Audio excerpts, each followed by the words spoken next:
Okay, how to set up a basic navigation mesh. So I'm going to add myself a new entity. Go into components, navigation. I'm going to add a mesh, recast navigation mesh, and add the components that it wants. And I'm going to edit this guy to be, let's make him pretty big. That should work. And done. Go bigger than that. Let's actually just type in here. So let's go 60 and 60. I'll make that like 4 or something. Probably don't have to adjust that, but it should be fine. Now change my visibility around.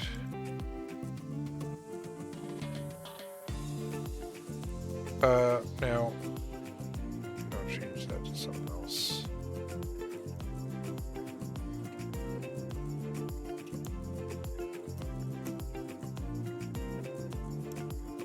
Yeah, I think that's nicer on the eyes. Okay. Now, okay, I have to click away for it to disappear. Alright, anyways. Go back out to the entity again. Okay. Now, if I move it up here.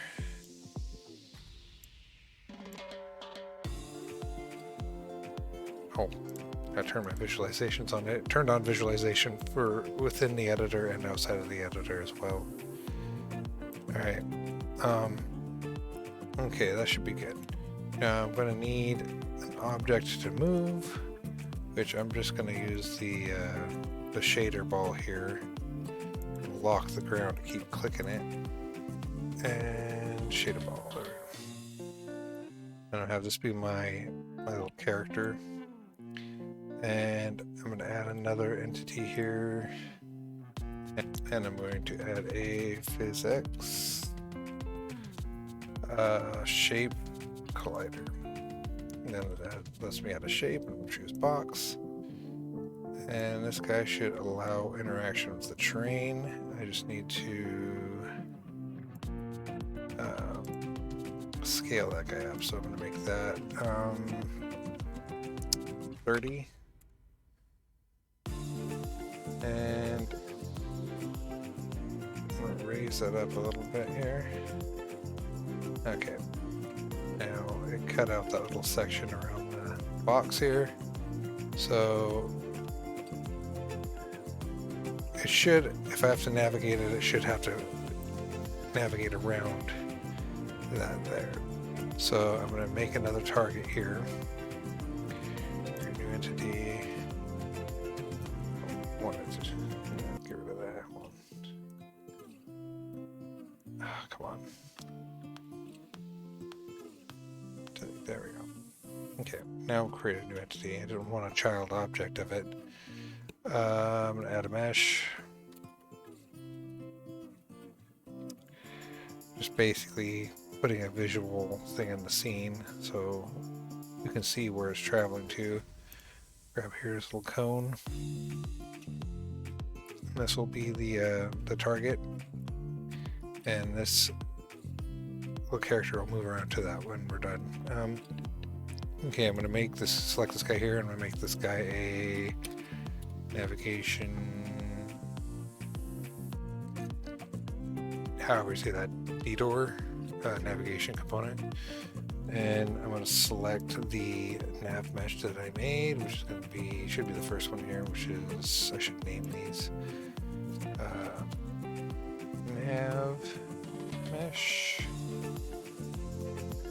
So my wall,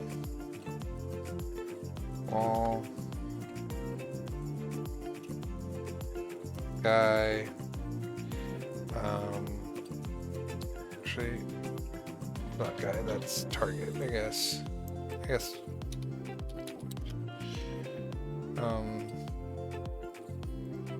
that'll work, 0.1, and I'll use a shader ball. I'm going to pull him out of that hierarchy so he's easier to see. Okay. Okay, I think everything's set up to where I can start coding now.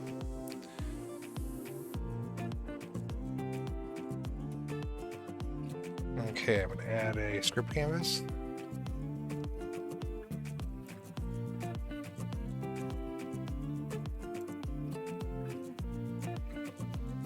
Okay, hit new and save it as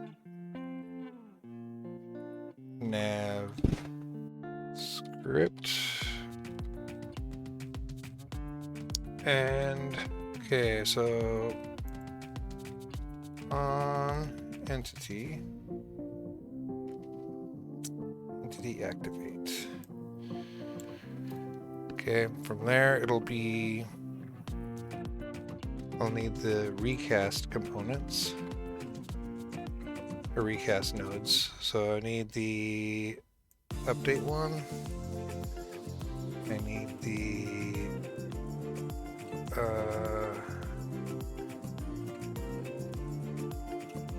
and the update async one here.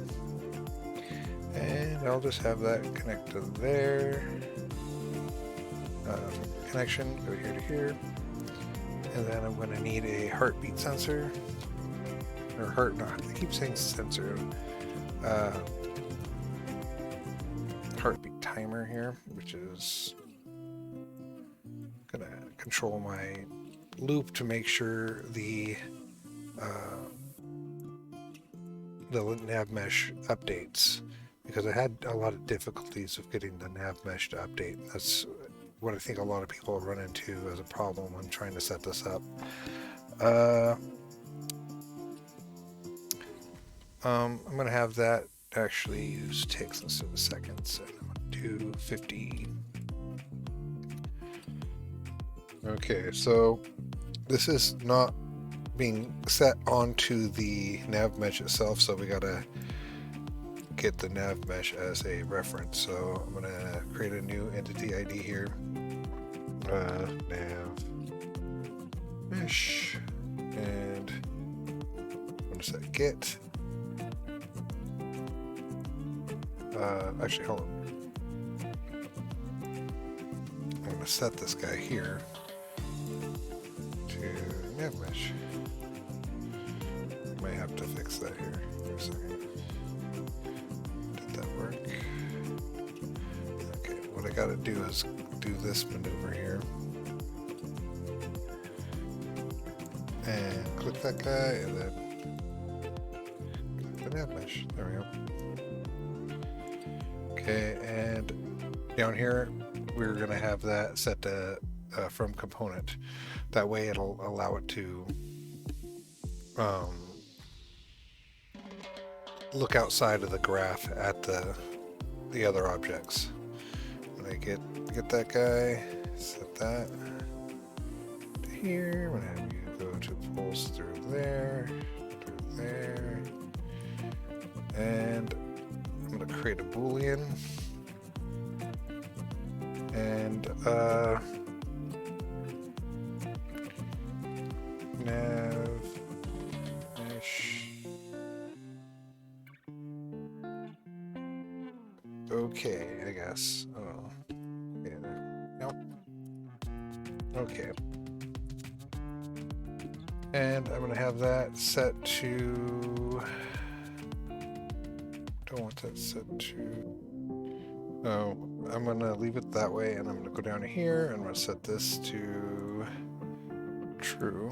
And I'm going to just have that when it triggers that, it'll set that variable to true.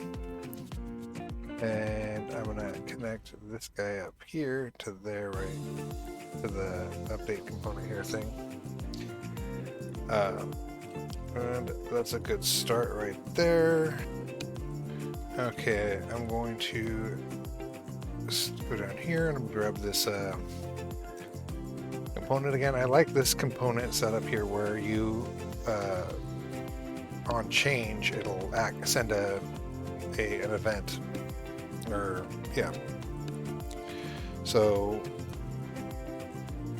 script canvas is event driven, so something has to happen like a variable change or a tick from the or the starting of a component. Basically, something has to be the triggering event to get the code to run. So this will run, and this will only activate when this is basically triggered to a change of from a null value to a a positive value or whatever. This, I guess, this would be a 0, that'd be a 1. But okay, so we're gonna get world translation. Yes, that's what I mean. Okay, gonna get the world translation.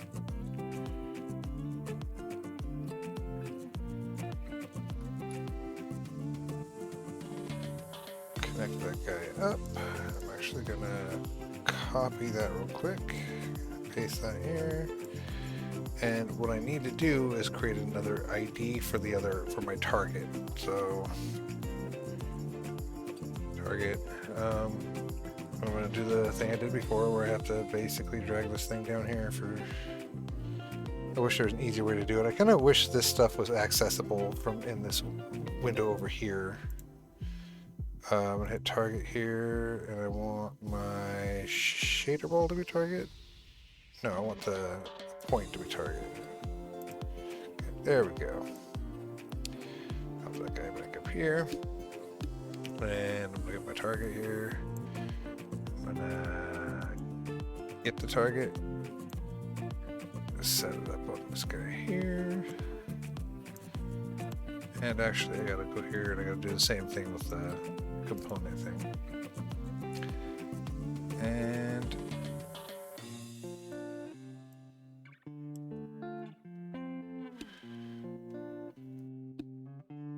okay, I need to find a path. Okay, should be find a path between entities. That's what I'm doing. Or no, that's not what I'm doing. Just point positions. Yes, this is what I want. Now, so I'm just gonna connect this guy up here. The point is my final destination, so I'm gonna put that as my 2 position.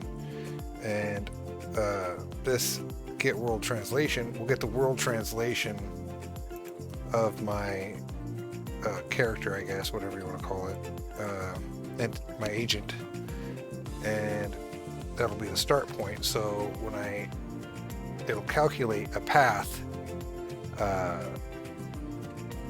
from here to from these two, using these 2 points, and it'll output an array of positions. So I'm going to make an array to attach to that. And I'm going to make that a vector 3, and I guess POS for positions, and call that good. And I'm going to set that real quick.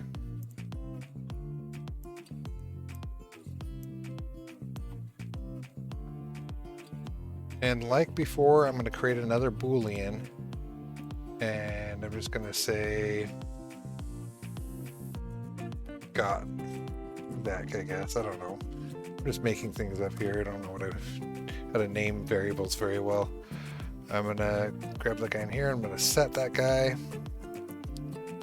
And essentially, when this variable changes, it's going to update for the next section. So on change, and I'm going to add another heartbeat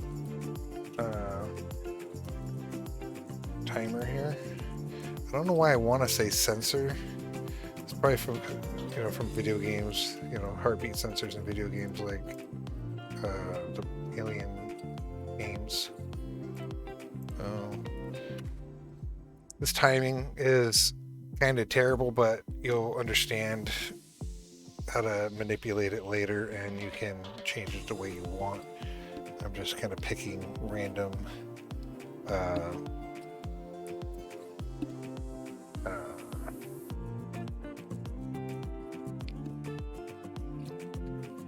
variables, I guess.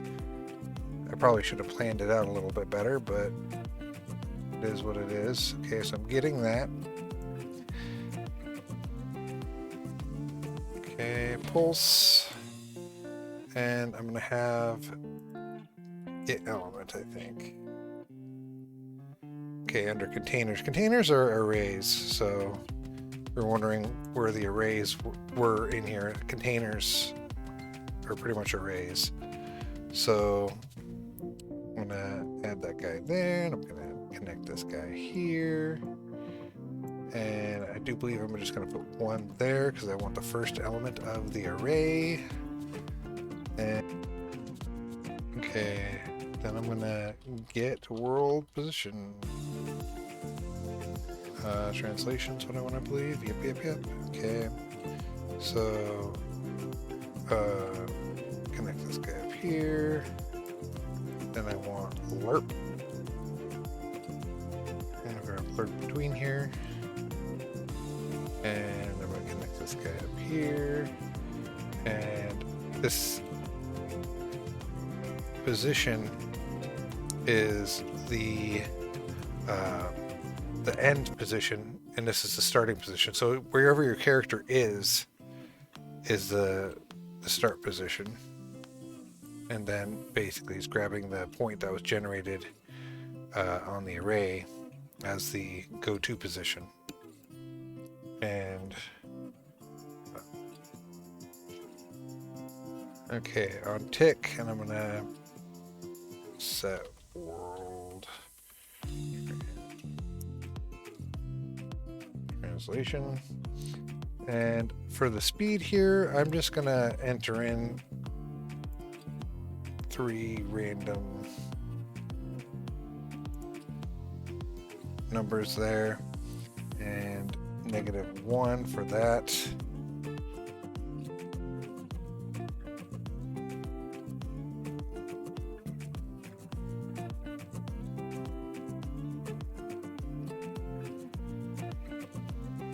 Okay, so I'm gonna pull off on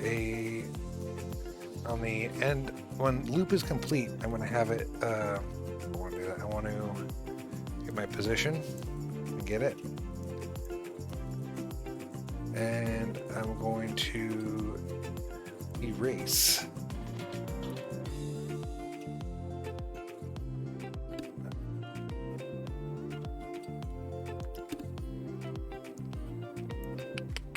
Okay, and what I'm going to do is grab this guy, connect this guy up here, connect this one to here, and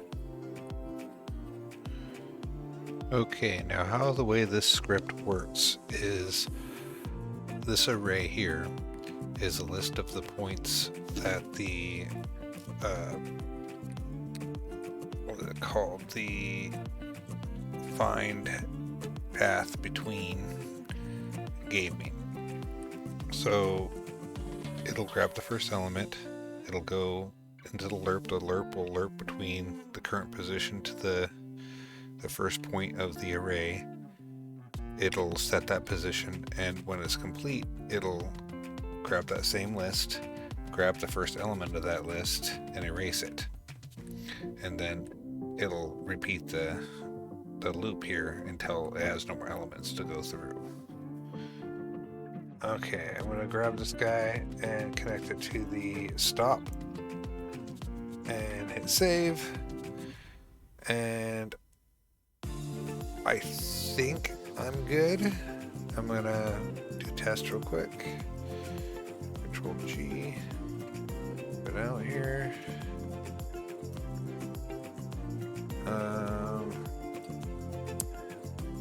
I did something wrong.